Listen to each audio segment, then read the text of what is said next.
حضرت علی اور خیبر کا دروازہ۔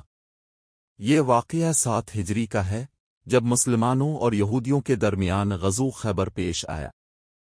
خیبر مضبوط قلعوں پر مشتمل علاقہ تھا، جن کے دروازے بے حد وزنی اور مضبوط تھے۔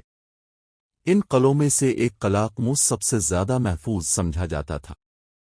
مسلمان کئی دن تک اس قلعے کو فتح نہ کر سکے۔ رسول اکرم نے فرمایا، کل میں علم اس شخص کو دوں گا جو اللہ اور اس کے رسول سے محبت کرتا ہے، اور اللہ اور اس کا رسول اس سے محبت کرتے ہیں۔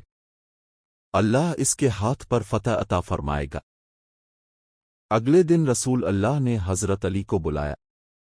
اس وقت حضرت علی کی آنکھوں میں تکلیف تھی، مگر نبی نے لعام دہن لگایا تو فوراً شفا ہو گئی۔ پھر علم حضرت علی کے ہاتھ میں دے دیا گیا۔ حضرت علی پوری شان اور ایمان کے ساتھ میدان میں اترے۔ شدید جنگ کے بعد جب قلعے کا دروازہ بند کر دیا گیا تو روایت کے مطابق حضرت علی نے قلعہ خیبر کا بھاری دروازہ اکھاڑ کر ڈھال کے طور پر استعمال کیا۔ جنگ کے بعد جب وہ دروازہ زمین پر رکھا گیا تو کئی افراد مل کر بھی اسے نہ اٹھا سکے۔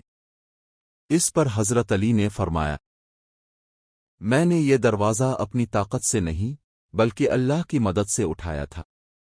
یہ واقعہ حضرت علی کی جسمانی قوت سے بڑھ کر ان کے ایمان، توکل اور اللہ پر کامل بھروسے کی دلیل ہے۔ یہی وجہ ہے کہ آپ کو شن خدا کہا جاتا ہے۔ یہ واقعہ ہمیں سکھاتا ہے کہ اصل طاقت جسم میں نہیں، ایمان میں ہوتی ہے۔ اللہ جس کی مدد فرمائے، اس کے لیے ناممکن بھی ممکن ہو جاتا ہے۔ حضرت علی کی عظمت کا راز ان کا اخلاص اور اللہ پر کامل یقین تھا۔